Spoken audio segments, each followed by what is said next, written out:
Santo também toque o nosso coração para que nós possamos entender o que é que o Senhor quer nos mostrar hoje, Pai.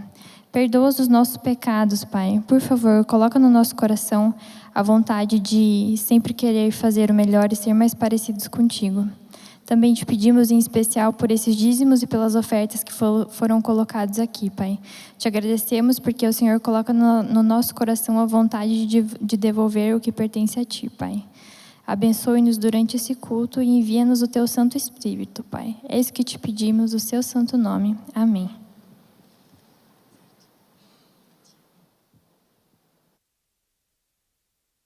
É um prazer muito grande estar aqui nesta noite. E o prazer se reveste de mais importância sendo apresentado pela Vitória. A Vitorinha. Eu me lembro quando ela nasceu e quando eu fui visitá-los. E como eu disse há pouco ali, já pequenininha ela era bonitinha. Doutora Vitória, filha do meu amigo Joxan e esposa. Boa noite, irmãos. É um prazer, como disse, estar com vocês aqui nesta noite, nesse culto de oração. Eu quero agradecer o Edson. Eu chamo diretamente de Edson na intimidade. A esposa do Edson, a Enir, o avô da Enir, era irmão da minha avó. Vocês veem aí, né? Nós temos um parentesco. Primo, assim, terceiro degrau. E eu quero agradecer o convite que ele me fez. Eu até disse para ele assim, mas Edson, vai convidar um velhinho para pregar? Ele disse não. E ele insistiu, já tinha convidado uma vez, não deu certo a data. E finalmente nós acertamos. Eu quero meditar um pouquinho nessa noite, já apareceu aí no site, o tema do meu assunto. Eu quero falar sobre gratidão. Geralmente nos cultos de quarta-feira e culto de oração, nós temos agradecimentos. Mas me digam se é ou não é verdade. Há muito mais pedidos do que agradecimentos. Essa, na realidade, é a tendência do ser humano. Mas, afinal de contas, o que é gratidão? Eu busquei a definição. Busquei no dicionário, diz, é um sentimento de reconhecimento por saber que uma outra pessoa fez uma boa ação ou um auxílio em favor de outra pessoa. Isso é gratidão. A Bíblia, ela recomenda a gratidão. Nós temos muita coisa na Bíblia sobre gratidão. Por exemplo, no livro de Colossenses, capítulo 3, versículo 15, a última partezinha do verso diz assim, sede agradecidos. E em 1 Tessalonicenses, capítulo 5, versículo 18, lá está escrito o seguinte, em tudo dai graças, porque esta é a vontade de Deus em Cristo Jesus para vós outros. E como disse na Bíblia, muita coisa sobre gratidão. Muitas histórias sobre gratidão. Claro que no tempo que nós temos aqui hoje à noite, não queremos nos alongar tanto, não podemos analisar todas, evidente. Vamos fazer um pequeno estudo sobre alguma coisa. Uma dessas histórias nós encontramos no Evangelho de São Lucas. Deixa eu abrir aqui a Bíblia, se você tem sua Bíblia, poderá abri-la também no Evangelho de São Lucas, no capítulo 17, versículo 11 a 19. É uma história conhecida. Certamente você já ouviu muito sobre esta história. É a história dos 10 leprosos. 10 leprosos que foram curados por Jesus. Então vamos ler aqui, capítulo 17, versículo 11 em diante, diz assim: de caminho para Jerusalém, passava Jesus pelo meio de Samaria e da Galileia. Samaria está na Galileia. E ao entrar numa aldeia, saíram-lhe ao encontro 10 leprosos, que ficaram de longe e lhe gritaram, dizendo: Jesus, mestre, compadece-te de nós. E ao vê-los, disse-lhe Jesus: ide e mostrai-vos ao sacerdote. E aconteceu que eles indo foram purificados, foram curados. Então um dos 10, vendo que fora curado, voltou dando graças, dando glórias a Deus em alta voz. E prostrou-se com o rosto em terra aos pés de Jesus, agradecendo-lhe. E esse era samaritano. Então Jesus lhe perguntou: não eram 10 os que foram curados? Onde estão os outros 9? Não houve porventura quem voltasse para dar glória a Deus, senão este estrangeiro. E termina a história dizendo: e disse-lhe, levanta-te e vai, a tua fé te salvou. 10 leprosos. Naquele tempo, a lepra era uma doença terrível. Hoje a cura. Hoje a lepra ainda não é uma doença simples. Ela é muito contagiosa, é muito transmissível. Hoje, com a ciência, muitos leprosos, ou grande maioria, há tratamento. Mas naquele tempo não. Há vários tipos de lepra. Umas são mais graves que as outras. A doença ataca a pele. Mas há um tipo de lepra cientificamente chamado de hanseníase, ou doença de Hansen. Algumas são mais agudas. Eu me lembro quando eu tinha mais ou menos meus 6, 7 anos, morava com os meus pais no Rio Grande do Sul. E na cidade de Santa Bárbara, no Rio Grande do Sul, o trem passava por ali. Um dia estávamos na estação do trem e tinha uma pessoa afetada de lepra. Aquilo foi terrível para mim, uma criança, porque ela estava, os lábios, parte do nariz estava se decompondo. Às vezes ataca as mãos, as pessoas perdem parte das mãos, dos dedos e outras partes do corpo. Imagine naquele tempo os leprosos. Além do problema físico, havia a ideia, o conceito de que o leproso, ele era leproso, ou tinha contraído aquela enfermidade devido a uma maldição por um pecado que havia cometido. Por isso eles eram separados da vida social. O leproso tinha que deixar não só o convívio no trabalho com os amigos, mas a própria família. E aqui diz que eles eram 10. Eles andavam em grupos para se proteger. E ficavam alienados.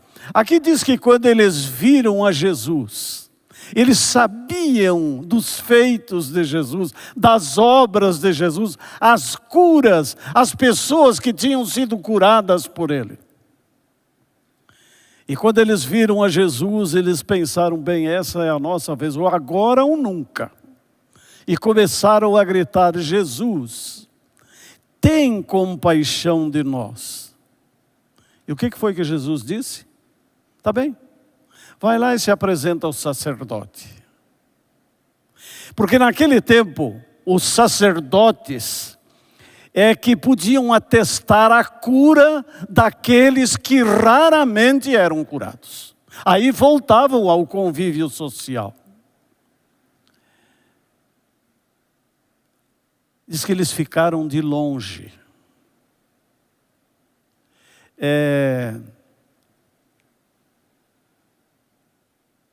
A pessoa ficava de longe para falar com as pessoas. Aliás, até a sombra do leproso era evitada. Porque havia o pensamento de que até a sombra, porque é uma doença contagiosa, até a sombra podia contagiar. E eles ficaram de longe. Legalmente, a distância mínima que um leproso podia ficar de uma outra pessoa sadia era 100 passos ou 100 metros. E Jesus disse: vai e apresenta-te ao sacerdote. Um ato até certo ponto de fé. Porque o leproso, quando estava se sentindo melhor, ele sentia a cura, é que ele ia ao sacerdote para se apresentar. E aí ele mostrava para ele, mas aqueles estavam contaminados, eles não tinham melhorado nada. Mas eles obedeceram à ordem de Jesus.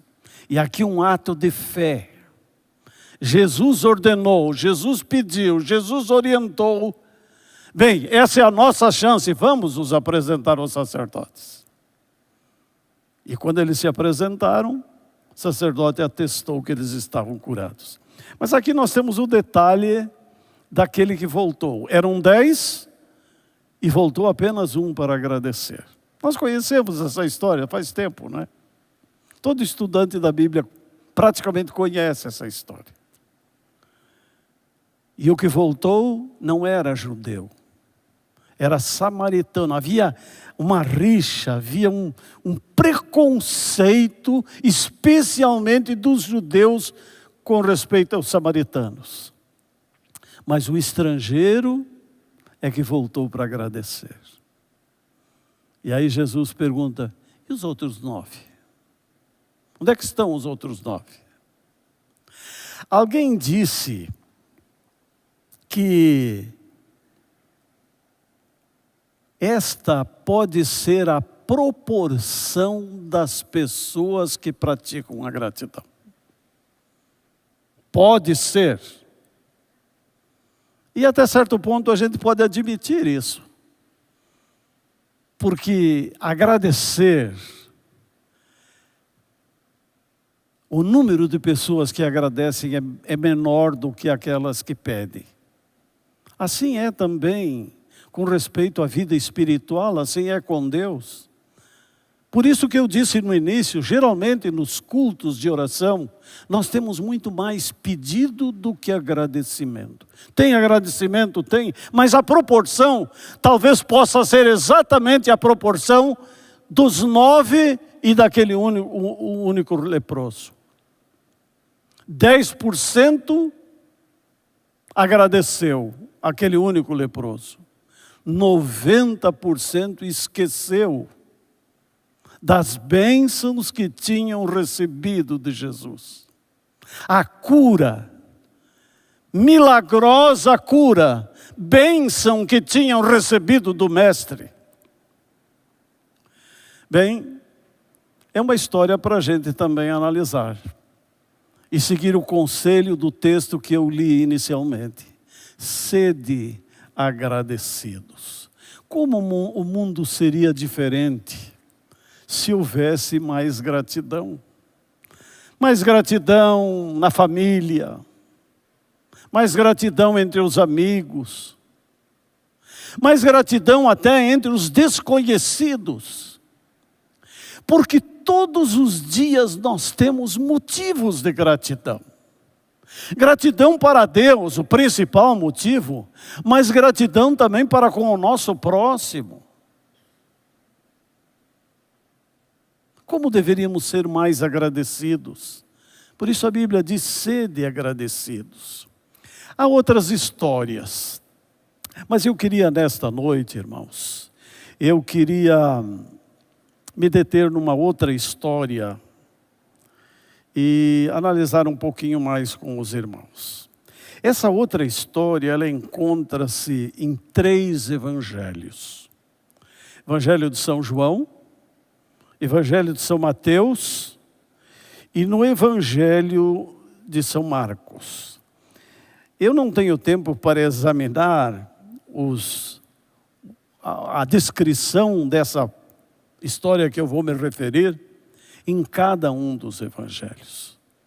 O tempo não nos permite, mas eu quero ler aqui para os irmãos, junto com os irmãos, e quem tem a sua Bíblia, seja aqui ou aqueles que estão assistindo pela internet. Aliás, eu quero mandar um abraço para todos. Gostaria de conhecer todos. Eu sei que não é possível, mas que Deus possa abençoá-los aí onde você está. São João capítulo 12, versículo 1 a 8. Também uma história conhecida, mas queremos extrair algumas lições aqui dessa história bíblica. Então diz assim, no capítulo 12, versículo 1 até 8 do Evangelho de São João.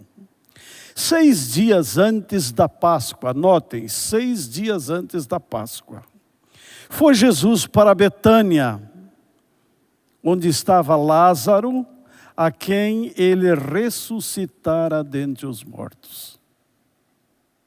Quem está me ouvindo, seja aqui na igreja ou pela internet, e conhece lá Betânia, Jerusalém, sabe que Betânia está bem próximo de Jerusalém. De 3 a 5 quilômetros apenas. E pelo estudo da Bíblia, Jesus costumava se hospedar na casa deste seu amigo Lázaro. Não vamos entrar na história da sua morte. Ele morreu, a Bíblia diz que Jesus chorou, uma das poucas descrições de que Jesus tenha chorado, sentiu a morte do seu amigo. Uns anos atrás eu tive o privilégio de fazer uma viagem para lá. E chegamos em Betânia e daqui a pouco o guia disse: aqui foi a casa de Lázaro. Atrás tem um cemitério, ele nos levou lá e disse: aqui foi o cemitério onde Lázaro foi sepultado. Mas então Jesus foi 6 dias antes da Páscoa, ele foi para Betânia e se hospedou na casa de Lázaro.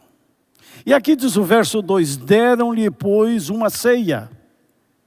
Marta servia, sendo Lázaro um dos que estavam com ele à mesa. E então Maria, tomando uma libra de bálsamo, de nardo puro, muito precioso, ungiu os pés de Jesus e o enxugava com os seus cabelos. E encheu-se toda a casa com o perfume do bálsamo. O bálsamo era precioso, não era qualquer coisa, não é? Mas Judas Iscariotes, o que diz aí na sua Bíblia? Um dos seus discípulos, que estava para traí-lo, disse: por que não se vendeu este perfume por 300 denários e não se deu aos pobres? Isto disse ele não porque tivesse cuidado dos pobres, mas porque era, o que diz aí? Era ladrão. E tendo a bolsa, tirava o que nela se colocava. Jesus, entretanto, disse: deixa que ela guarde isso para o dia em que me embalsamarem. Porque os pobres sempre os tendes convosco, mas a mim nem sempre tendes.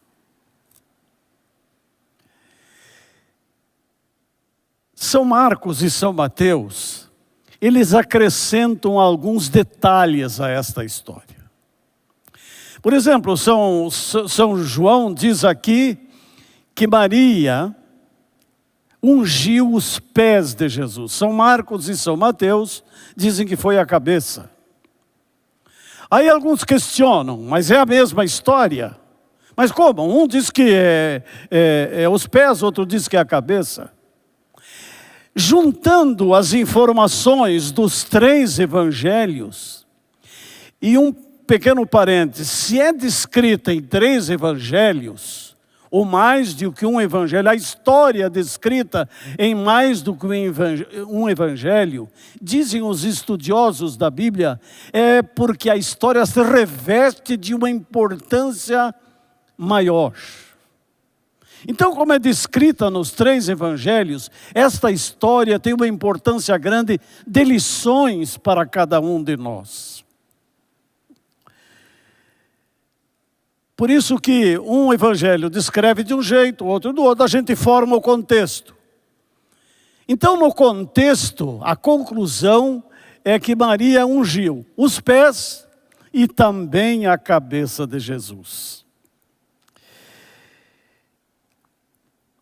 Vamos examinar um pouquinho mais e tirar algumas lições. O que foi que Judas disse ao ver ela praticando aquele ato? O que Judas disse? Criticou.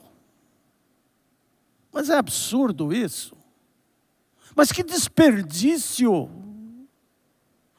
300 denários custou esse perfume. E agora para jogar nos pés, para jogar na cabeça. E qual foi o argumento? A gente podia ter vendido isso, podia ter usado esse dinheiro para dar para os pobres. O que representa 300 denários? O que representa um denário? Um denário representava um dia de trabalho, o salário de um dia de trabalho para um operário, uma diarista, um lavrador, um operário comum.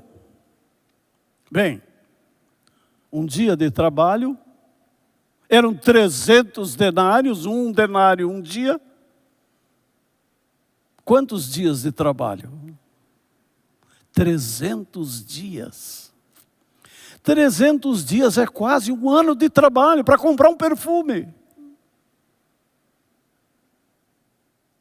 Vamos calcular um pouquinho aqui.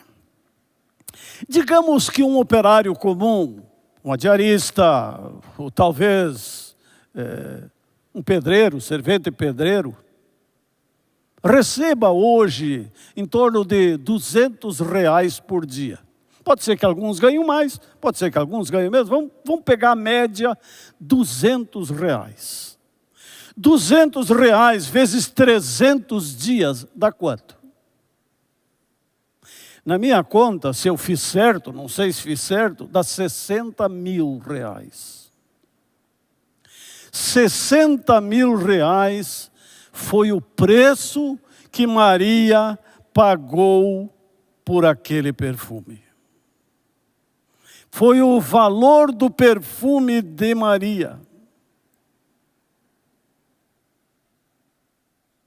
E ela agora pegou o trabalho de um ano, praticamente, e começou a ungir os pés de Jesus. Por quê? Pelas bênçãos que ela tinha recebido de Jesus.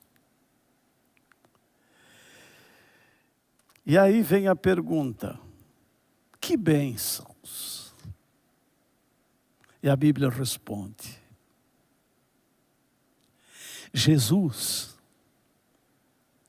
tinha libertado Maria de 7 demônios. Ela tinha sido endemoniada 7 vezes. Você já esteve diante de uma pessoa endemoniada? Eu não tenho tempo, mas no meu ministério, eu tive muitos desses casos. Você acha que é um quadro simples, fácil? Pois eu lhes digo que não. Eu podia contar algumas histórias que o tempo não permite. E Jesus já tinha libertado de 7 demônios. Jesus tinha dado sentido à sua vida. Tinha perdoado os seus pecados, mas reduzida ao pecado de adultério. Maria tinha uma vida amargurada. Maria era mal vista por causa desse pecado que a sociedade sabia. Maria era desprezada pelas pessoas. Maria tinha perdido até o gosto pela vida. Jesus transformou a sua vida. Este é o papel de Jesus na vida de qualquer pessoa. Depois desse encontro que Maria teve com Jesus, a vida dela mudou. Aquela vida amargurada, triste, desanimada, depressiva, o sorriso voltou nos seus lábios.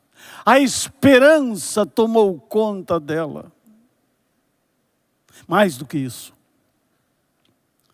Jesus tinha ressuscitado o seu irmão, depois de 4 dias de sepultura e cheirando mal.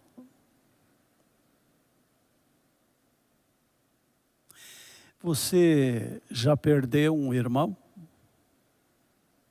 Um ente querido?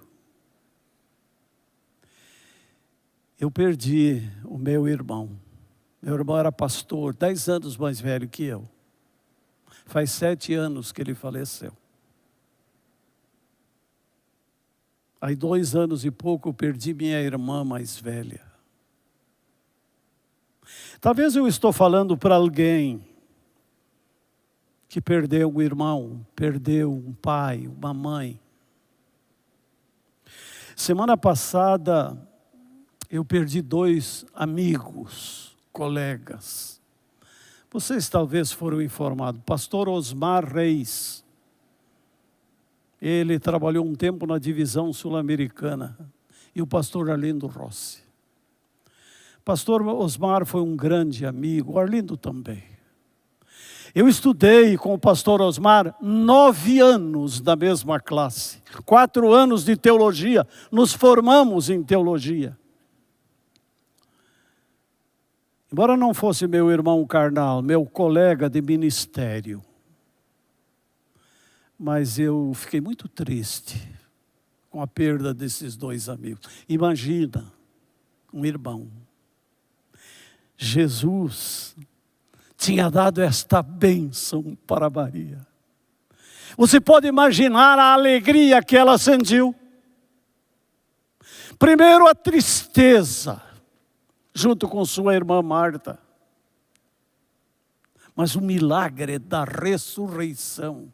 E agora eles estavam ali numa festa. Ali estava à mesa o irmão Lázaro.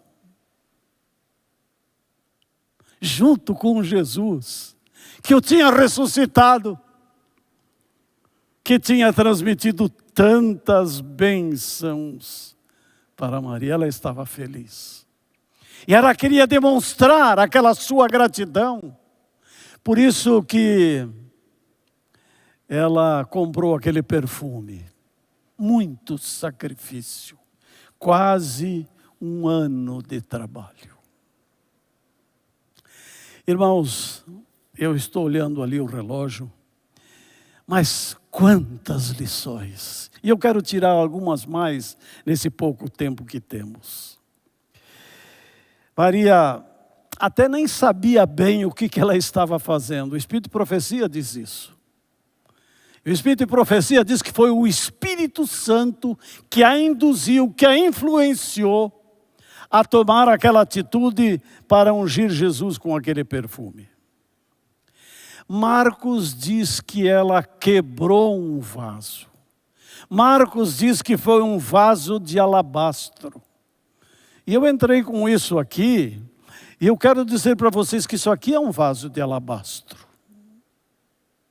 Eu não sei se o vaso com o perfume de Maria era igual a esse.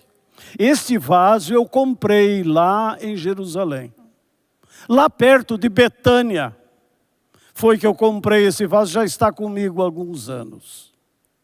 Então Marcos diz que ela pegou um vaso de alabastro com perfume.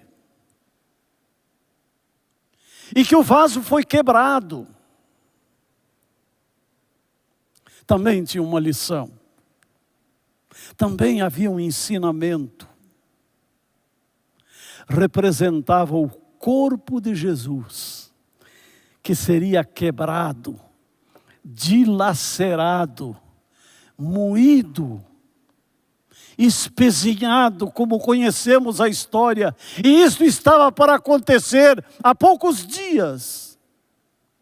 Foi logo depois da festa da Páscoa e isso aconteceu 6 dias antes. Maria pagou um preço alto, um ano de trabalho. O Espírito de Profecia, o livro desejado de todas as nações, diz isso. Com grande sacrifício para si, comprou um vaso de alabastro, com um nardo puro de muito preço, para com ele ungir o corpo de Jesus. O vaso teve muito preço, não é isso? Meus queridos, a salvação tem preço. Não é um preço qualquer. A nossa salvação custou a morte do Filho de Deus. O sangue derramado, o corpo dilacerado do teu e do meu Salvador.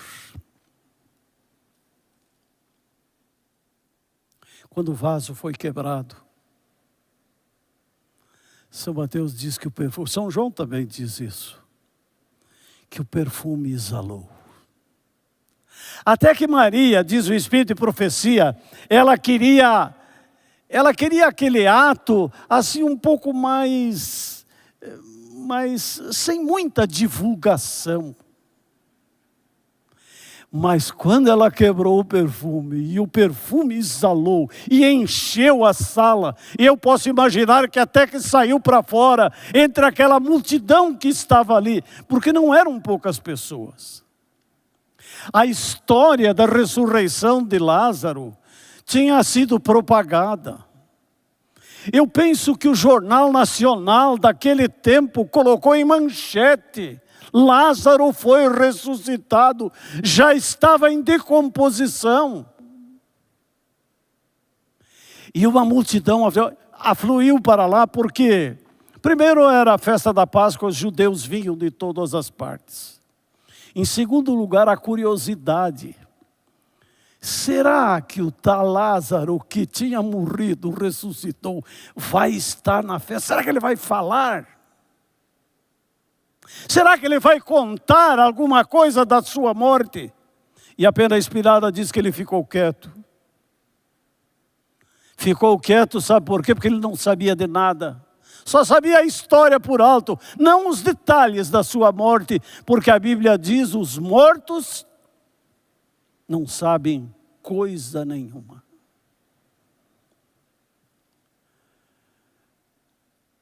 O perfume exalou. Quando Jesus toma conta da nossa vida, o perfume da salvação, ele expande com uma alegria que não dá para descrever, só dá para sentir. Bem, irmãos, quantas lições nós temos aqui. Aqui alguns personagens da história. Maria, Lázaro, Jesus. Mas há um outro personagem aqui na história chamado Judas. Qual foi o papel de Judas? Eu já mencionei. Foi criticar, murmurar, cobiçar. Segundo o Evangelho de São Mateus, Judas chegou a contagiar os outros discípulos e até outras pessoas. A crítica contagia.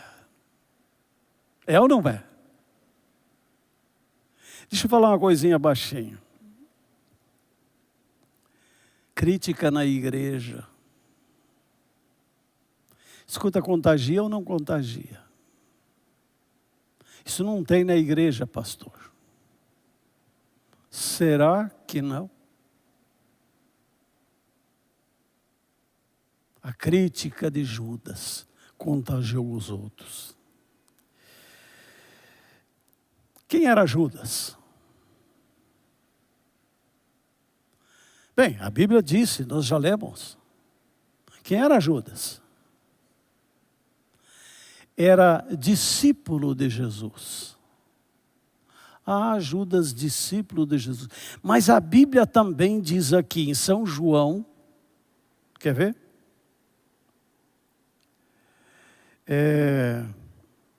Que Judas também era o quê? Verso 8, verso 6. Era ladrão. Aí você vai dizer assim, mas pastor, um discípulo de Jesus, ladrão? E eu queria dizer para você que Judas tinha um cristianismo de rótulo, não de conteúdo. E religião de rótulo é um perigo. Apenas a aparência.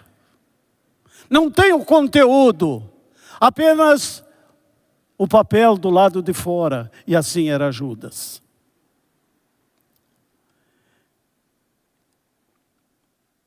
Qual foi a sua desculpa? Ele ali do lado da mesa, conversando, baixinho, mas as pessoas, até Maria ouviu a sua conversa, e ela ficou apavorada, diz a Pena Inspirada. Ficou apavorada porque disse, bem, se ele está falando isso, daqui a pouco a reprime. Ela temia que a sua irmã, Marta, viesse repreendê-la. Talvez até Lázaro. Talvez o próprio Jesus. E qual era a desculpa de Judas? Dar para os pobres. Mas que desculpa esfarrapada. Dar aos pobres. Escuta aqui, deixa eu perguntar, tem seguidor de Judas nesse mundo? Tem ou não tem? Sempre a desculpa dos pobres. Daí quando chega assim a virada de ano, para subir o salário mínimo dos pobres, talvez aí 20, 30 reais. Quantas reuniões, quantos meses. Judas convenceu os discípulos, seus colegas, condiscípulos, de que ele era um tremendo administrador. E os discípulos fizeram aí um programa de coleta para ajudar os pobres. E ele era o tesoureiro. E a Pena Inspirada diz que eles colocavam, não só dos discípulos, mas de outras pessoas, faziam arrecadações, e Judas tirava a maior parte. E quando precisava ajudar um pobre ou outro, ele dizia, mas que desperdício. O mesmo que ele disse lá na festa de Simão. Bem, nós temos um outro personagem e eu vou analisar rapidamente esse personagem, nós vamos concluir, porque estamos tirando lições para nós. O outro personagem da história chamava-se Simão. Simão o leproso. Por que Simão o leproso? Havia outros Simãos. A Bíblia fala de um tal de Simão curtidor, outro Simão. Mas esse era conhecido como leproso por quê? Ele tinha sido afetado pela lepra, ele tinha tido a doença da lepra, essa doença terrível, perigosa. E ele fora curado por Jesus. E ele se considerava como discípulo de Jesus. Ele tinha vontade de ser também um dos discípulos. Naquele tempo era status, porque Jesus estava na crista da onda. Era a notícia do momento. Havia multidões que seguiam a Jesus. Talvez por um ato político seria interessante para ele ser discípulo de Jesus. Mas apenas inspirado o livro Desejado de Todas as Nações, na página 415 diz assim: reconhecia Jesus como mestre, acalentava a esperança que fosse o Messias, mas não o aceitava como Salvador. O seu caráter não tinha sido transformado, permanecia sem mudanças de princípio. Era convencido, mas não era convertido. E eu faço um parêntese e uma nova pergunta. Será que hoje nós temos algum Simão por aí? Cristão convencido, mas não convertido.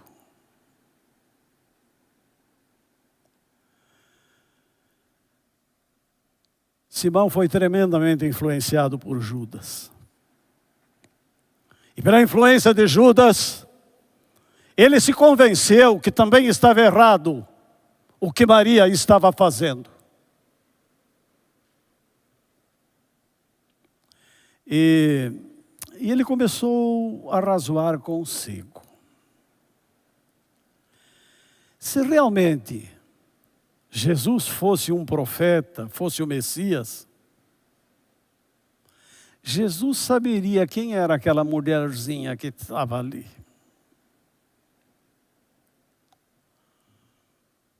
Conduta reprovável. Agora vem aí, faz um gasto desse. Eu acho que ele não é o Messias, não. Como é que ele não sabe?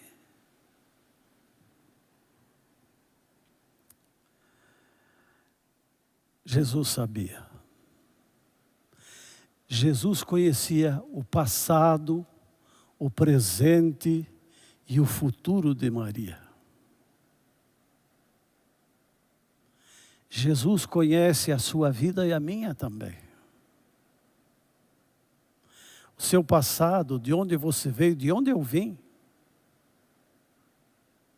Jesus sabe do nosso futuro.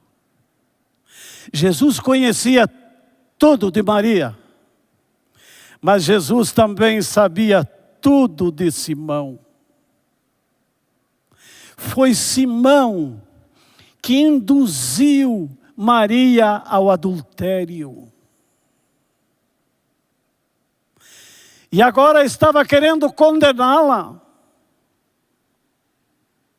Um tremendo hipócrita.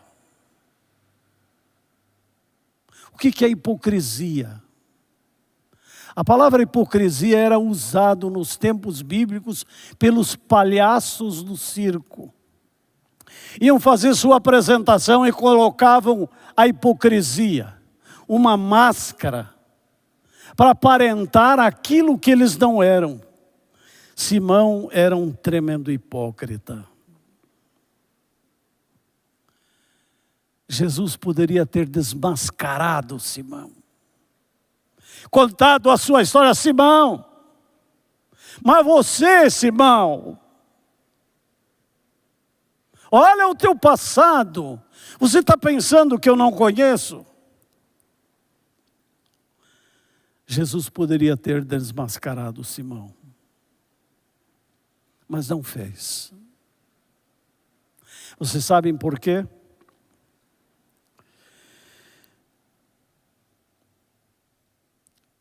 Jesus usou do seu amor salvador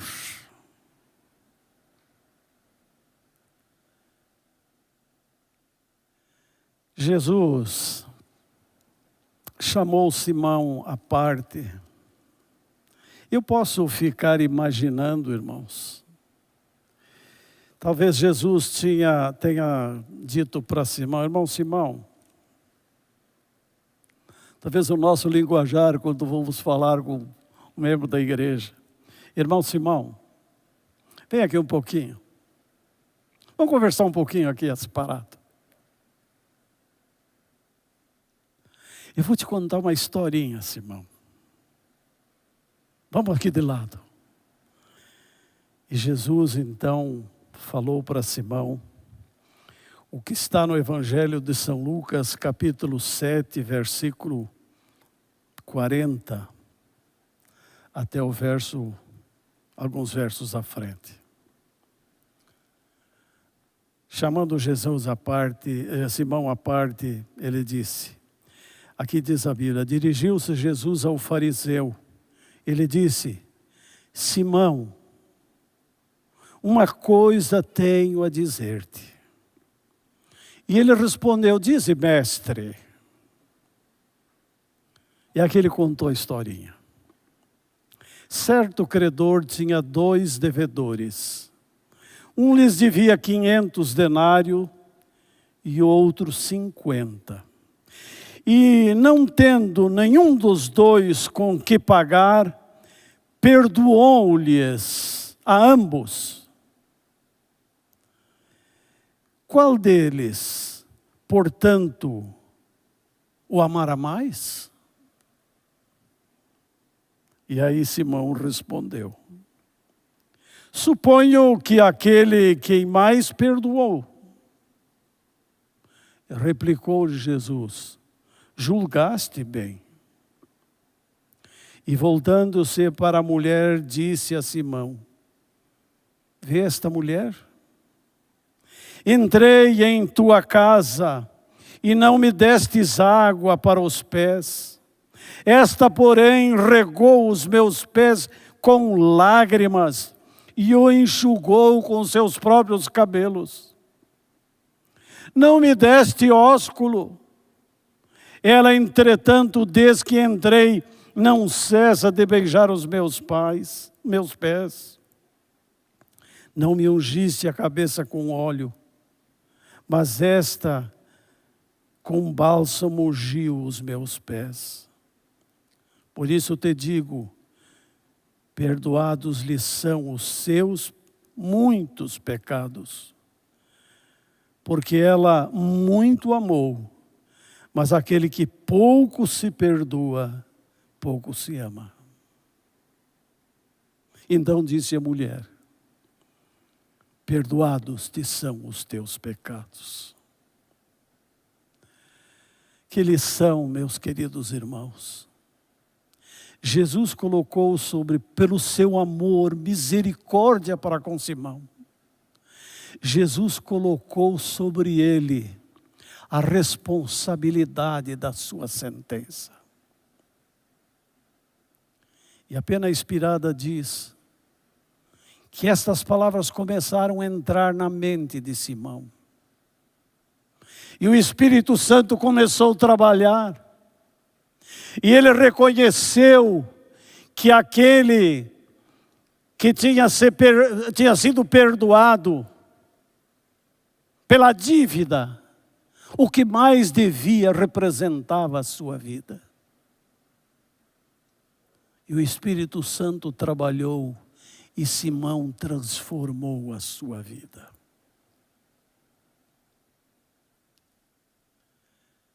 Quantos ensinamentos, meus queridos irmãos.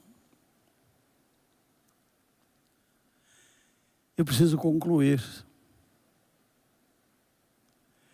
O relógio que está ali na frente, o meu, está dizendo que está chegando na hora de parar.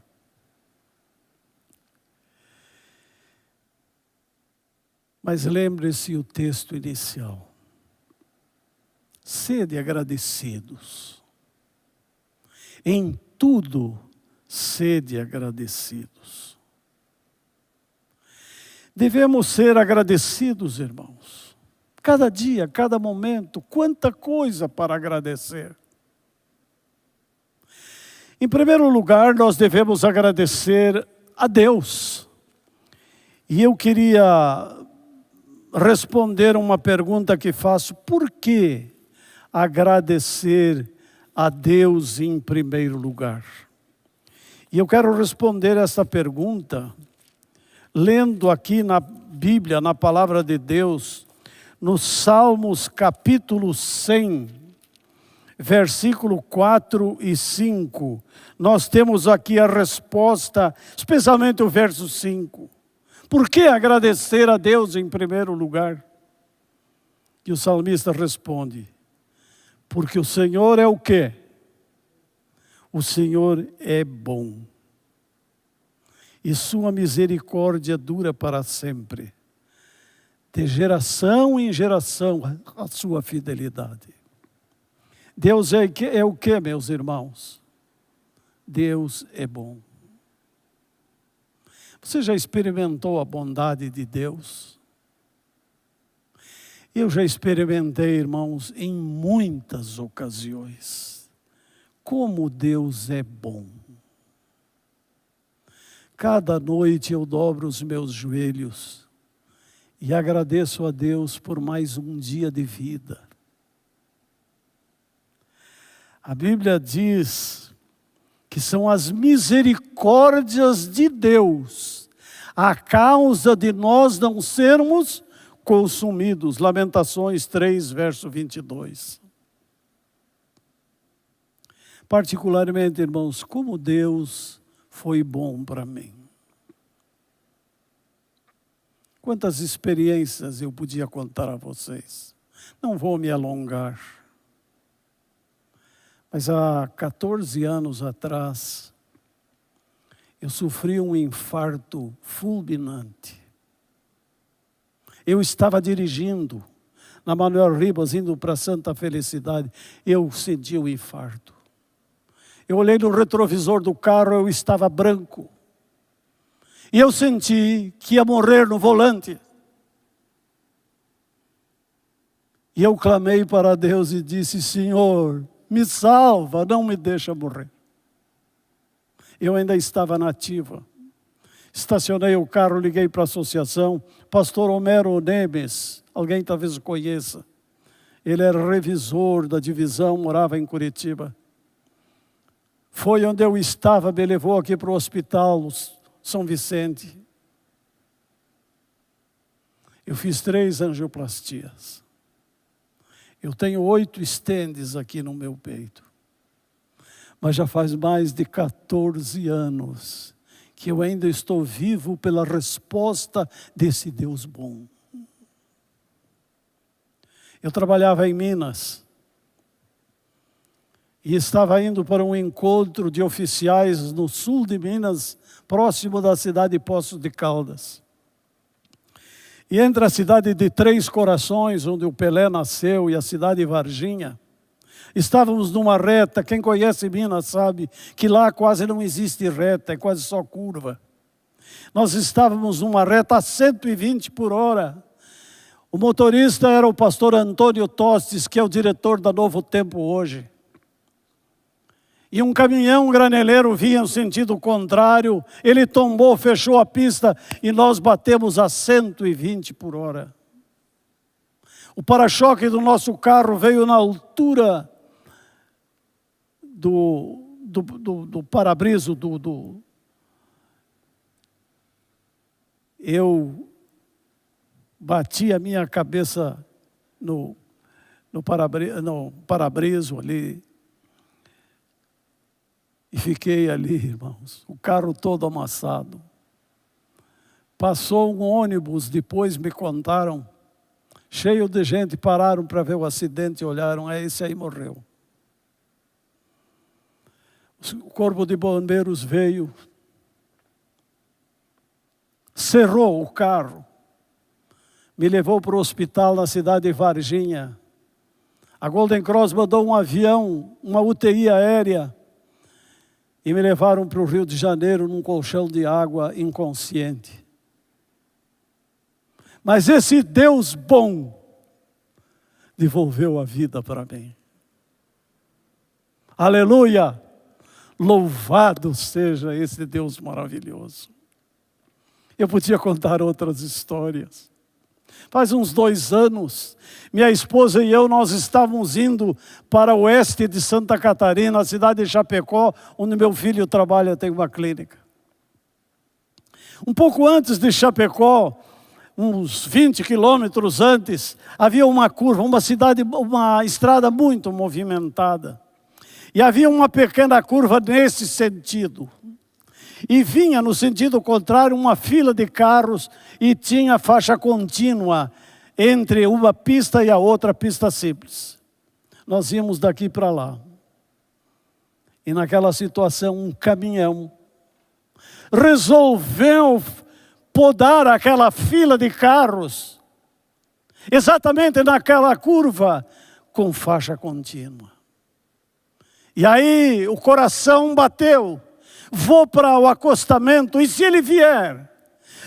Fico na pista, e parece que o anjo fez assim, vai para o acostamento, e o caminhão passou. Foi o anjo de Deus que nos salvou. Gratidão a Deus. Gratidão ao próximo. Gratidão à família, à esposa, ao esposo, aos filhos, aos pais. Há muita ingratidão nesse aspecto. Filhos que abandonam os pais, esquecem dos pais. Agora, no mês de julho, dia 28 de julho, eu completo 57 anos de casado. A minha eterna namorada, que Deus me deu como um dos melhores presentes dessa vida. Gratidão ao próximo. Agora, no mês de dezembro passado, último, eu completei 54 anos de ministério. Há uma pessoa que é membro desta igreja, eu sou muito grato, porque foi ele que me chamou para um ministério, numa época de crise na obra. Pastor João Wolff. Não sei se ele está ouvindo, mas se ele estiver me ouvindo, meu querido pastor, a minha gratidão é profunda. Faz 54 anos que eu agradeço o chamado que o Senhor conduziu através de uma mesa administrativa para o meu ministério. 40 anos de ministério. 40 anos de ministério na ativa. Meus queridos irmãos, louvado seja Deus. Gratidão. Em tudo, sede agradecidos. Este é o dever de cada um de nós. Não só pedir, não há mal em pedir. Não há mal em pedir as bênçãos de Deus. Devemos pedir, mas por que não agradecer? Por que esquecer o que o nosso próximo faz e o que Deus faz e fez por cada um de nós? O que acham? Sede agradecidos. Quantos querem ser mais agradecidos? Quantos? Eu também quero.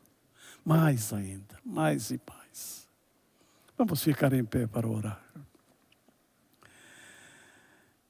Nosso Deus, nosso Pai que está nos céus, gratos te somos, Senhor, por estarmos aqui na Tua casa nesta noite. Porque aqui viemos para Te buscar, para buscar o teu poder, para buscar as tuas bênçãos, preciosas bênçãos. Gratos te somos por tua palavra, a Bíblia, o mapa da vida. Gratos por tudo aquilo que Jesus fez por nós. O seu corpo foi quebrado, precioso sangue derramado. Todo o sacrifício por nossa salvação. Ó Deus, muito obrigado por tudo. Agora nós vamos sair deste lugar. Nós convidamos a companhia dos teus anjos. Abraça-nos, Senhor. Não nos deixes, por favor. Continua ao nosso lado, por favor, até chegarmos às mansões celestiais, aquele lugar indescritível, que nunca o homem imaginou ser. Agora despede-nos com a tua bênção e a tua paz. Nós pedimos, mas mais uma vez agradecemos essas bênçãos. Em nome de Jesus. Amém. Amém. Irmãos, boa noite, bom descanso. Que os anjos acompanhem cada um. Amém.